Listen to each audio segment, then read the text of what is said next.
Do you wish you could take sharper photos with your camera? Well, there are actually 10 settings you can change right now for optimal image clarity. Let's hop right into this video.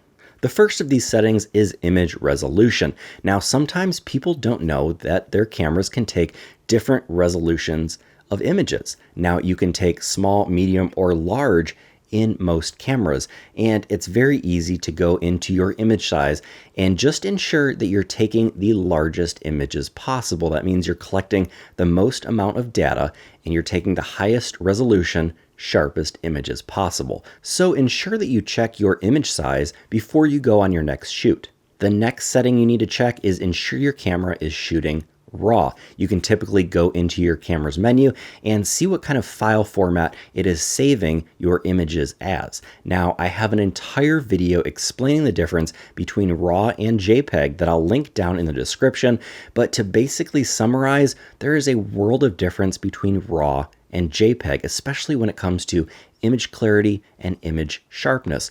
JPEG is squished and compressed down into a tiny little box, and that really hurts the sharpness and the quality of the image, whereas RAW is all of that raw data and raw light collected on your sensor put into a special file format, and it's getting all of that data. And if you ever pull up a JPEG and a RAW image next to each other, there is, like I said before, a world of difference. So ensure that your camera is set to shoot RAW.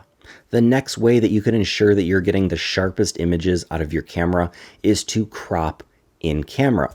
And by that, I mean actually zoom with your physical lens, use a focal length setting that is going to get you the composition that you want in camera so that you're not cropping later in Photoshop, Lightroom, or another editing app. When you crop your photograph later in post-production, you're actually losing pixels and losing resolution. You always want to keep the most resolution possible so you're able to share your photos at the highest quality with the most clarity and the most sharpness. So ensure that if you want a close-up on someone's face, you are physically zooming into someone's face, you are using the proper focal length and not taking a wide image and trying to crop a little low resolution image out later. So ensure you're cropping in camera.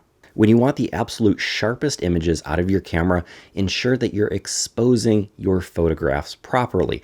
What does this mean? It means using the right settings and make sure that your photo isn't underexposed in camera or way overexposed in camera. Otherwise, you're losing a lot of clarity by fixing that later, again in Lightroom, Photoshop, Capture One, whatever software you use. Ultimately, you want to get everything you can, just like cropping, right in camera using the right settings that we'll talk about in just a second.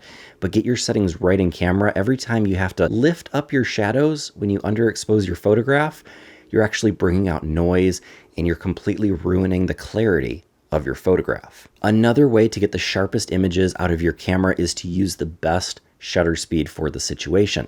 Now, if you're shooting handheld, I recommend the reciprocal rule, and that is basically 1 over your focal length. So for example, if I'm shooting with a 50mm lens, that would be 1 over 50. So the slowest shutter speed I would use for shooting handheld with a 50mm lens would be 1/50th of a second. Same thing if I'm shooting with a 200mm lens, 1 over 200, meaning that I don't want to go any slower than 1/200th of a second if I'm shooting handheld. Now, if you're shooting on a tripod, which I highly recommend, but isn't in this video because a tripod really isn't a setting, but I highly recommend using a tripod or a monopod or the reciprocal rule and using the optimal shutter speed for your focal length. Another setting to turn on in your camera for optimal image quality and sharpness is automatic sensor cleaning. Typically, you can turn this setting on and it will clean your sensor and shake it very quickly and shake all of the dust off of your sensor when you turn your camera on or when you turn your camera off. Whichever one you choose, doesn't really matter, but just ensure that your automatic sensor cleaning is on, because a piece of dust or dirt or lint or anything on your sensor is really going to hurt the sharpness and the quality of your overall photograph. Another tip to get the sharpest images out of your camera, and this should be common sense, but use the lowest ISO possible.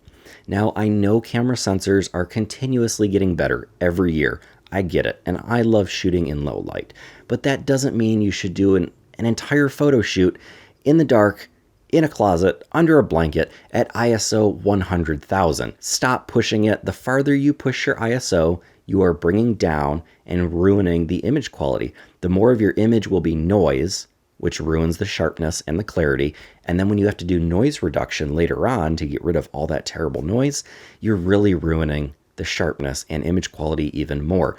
So I typically don't recommend shooting above, say, ISO 1250, 1600, maybe 2000 max. Try never to shoot above ISO 1600.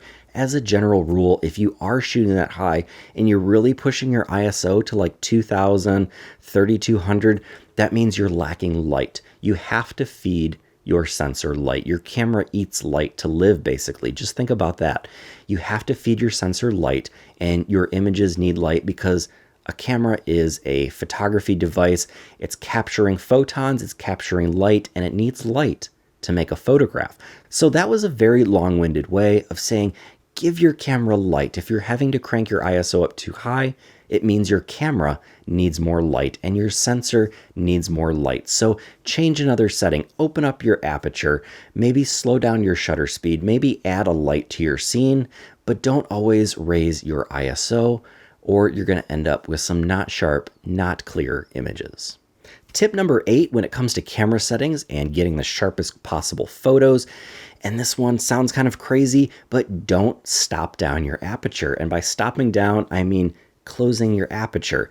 Now, this is a little bit funky because we know we get sharper images when we close our aperture to a certain extent. Now, I'm not saying shoot at f1.2 and have a super blurry foreground and a super blurry background. What I'm saying is don't close your aperture down to f22, f32, f44, because you're only letting in so much light, and what you're doing is causing something called diffraction.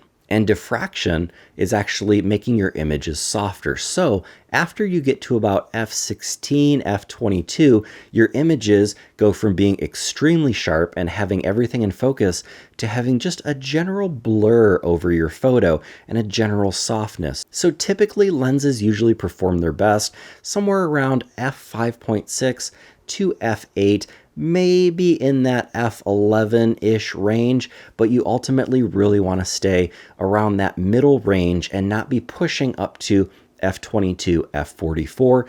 Use a neutral density filter and keep your aperture maybe around f8, f16 so that you're not letting diffraction make your overall images soft and lose all that image clarity and sharpness.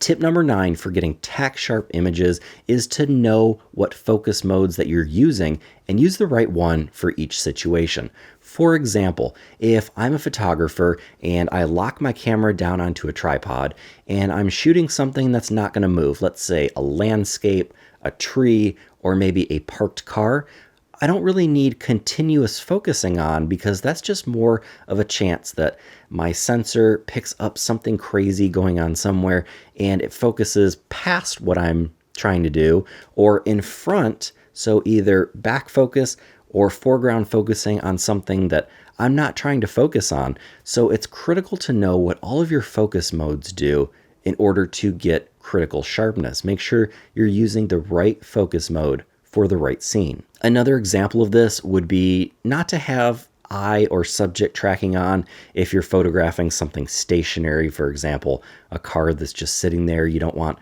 your focusing to be looking around the frame and trying to find an eyeball when you're looking at a vehicle or a tree or a building. So just ensure you're using the right focusing mode. Sometimes that might even mean manually focusing, so you're getting tack sharp images and hitting that critical focus every single time.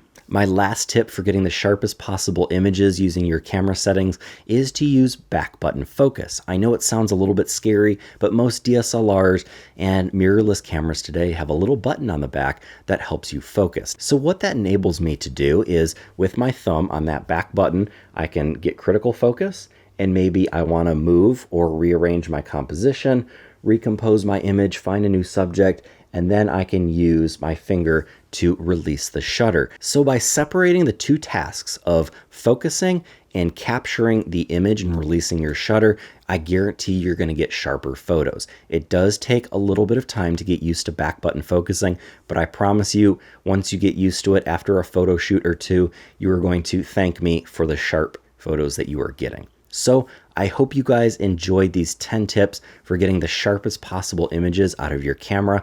If you enjoyed this video, be sure to hit that like button down below. Be sure to subscribe, turn on that notification bell, turn on your notifications, and of course, subscribe to my newsletter. I'll put a link down in the description so you can subscribe to my newsletter and not let an algorithm decide what you're learning about photography today.